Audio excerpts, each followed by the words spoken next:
All right, and moving on to part 3 now. We are on page 260. Page 260 in your book, and this is going to be number 3. So I'm going to write down number 3 on our paper, number 3.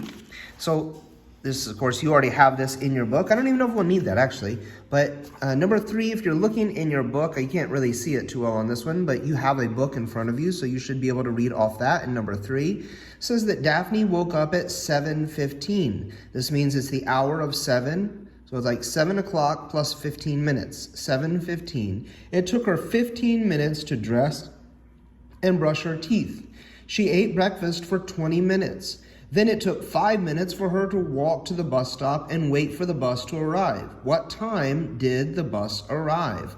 All right, I'm just going to write all of this down just so that it makes sense. You can actually do this also off to the side of your paper over here.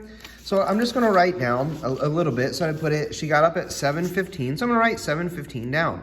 You can also annotate your book if you prefer to do that. You can annotate the book and just kind of circle these times that it took her. So it was 7:15 and then 15 minutes to dress. So I'm going to write 15 dress. It took her to dress and brush her teeth, so she did a couple things, but I'm just going to leave it at dress. She ate breakfast for 20 minutes, so 20 minutes. All right. I'm going to put breakfast, B-R-E-A-K, breakfast. And then 5 minutes to walk to the bus stop. That's a short walk. And wait for the bus. So she walked there and waited all in 5 minutes. Her bus stop must be really close. So plus 5 minutes. All right. So it was 7 o'clock plus 15 minutes, 20 minutes, and 5 minutes. So 5, 10, 15. All right.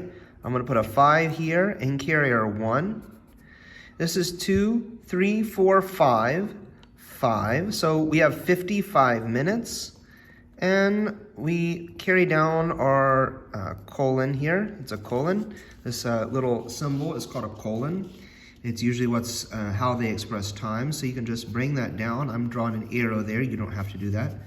But if we were considering how long this took her, it took us this amount of time. So it should be 7 o'clock and 55 minutes, 7:55, or it's 5 minutes till 8 because there's only 60 minutes in an hour. So 5 more minutes, so it'll be 8 o'clock.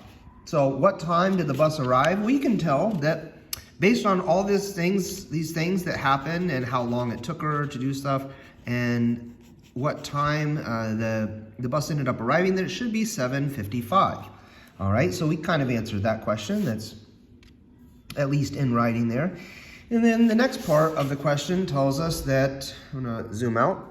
So I'm over here now on this left-hand section, and there's a clock down below it. The clock below shows the start time at 7:15 when Daphne woke up. Draw and label arrows on the clock to show how to find the end time when the bus arrived.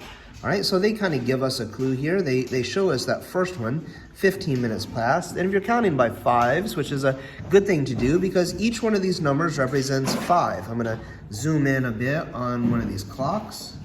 And we're going to talk about how that works. So each one of these little things, you can see there's actually 5 small ticks in between each one. So if you look at 4 here, we count 1, 2, 3, 4, 5. It takes 5 to get to the next number. You start at 12, every single one. 1, 2, 3, 4, 5, and you land at 1. So this is, if you're counting by 5s, it'll be 5, 10, 15, 20, 25, 30, 35, 40, 45, 50, 55. And once it gets to 60, it doesn't actually make it to 60, it makes it to the next hour. So if you start out at 1 o'clock, or this one actually has the hand here, at 7 o'clock, if we were to go 5, 10, 15, 20, 25, 30, 35, we're already at 15. So 15, 20, 25, 30, 35, 40, 45, 50, 55. This would not be 60, it would actually be 8 o'clock. So at this point, this shorter hand would actually be facing the 8, and this big hand would have moved all the way over to the 12 here. All right, but that's not exactly what happened, though. It tells us here to draw hands on the clock below to show the end time when the bus arrived. So we actually counted up the minutes and we did it mathematically, showing this, but we could also just count the times that it took. So it took her, if we're looking at this hand, it took her 15 minutes to dress, and it actually gives us that one. So if it did count by 15, 5, 10, 15. All right, so now this longer hand would be facing down at the 6. So it would be pointing to 6. So that would be 15 minutes. It started out at 7:15, which is when she woke up, and then 15 minutes pass, and now it's 7:30. So the next one that she does, it says that it took her 15 minutes to dress and brush her teeth.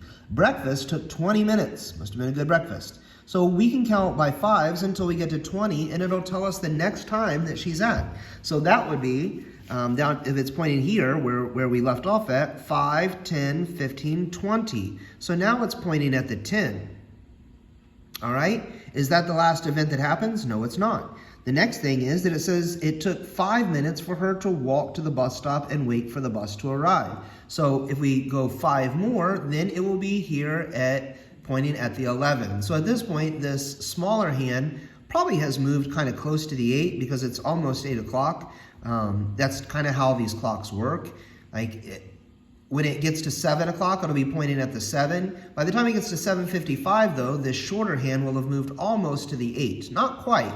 It won't be quite there, but it'll be very close.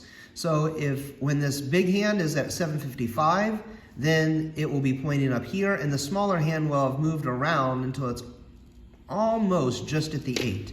When it gets to 59 and then to the hour, to 60, then it will be pointing directly at the 8. All right, so you can write that in on this clock. You need to write the time 7:55. You should write this time. We did it mathematically on this page. At 7:55, you can kind of see or show where this will be. So you need to fix this clock so that the shorter hand, we have a shorter hand, is pointing almost at the 8, not quite. It's still on the 7 section here. So it's pointing almost at the 8, and then the longer hand will be pointing over here to 55. Or it says 11, but we know in minutes that's 55. So it'll be pointing, the long hand will be pointing there. You can try to draw the longer hand all the way out to it almost touches the 11. All right, and then that will fulfill number 3. We will be done if you've done all of those things. So let's look at number 4. Number 4, what does it say? Evan got to the practice field at 8 o'clock. All right, 8 o'clock. He stretched for 15 minutes. I'm going to start writing some of this stuff out because it has a different way of writing the timeline here. But I'm still going to write it out mathematically. So I'm going to draw a box to break up my work and show that we're on number 4. Oh, shoot.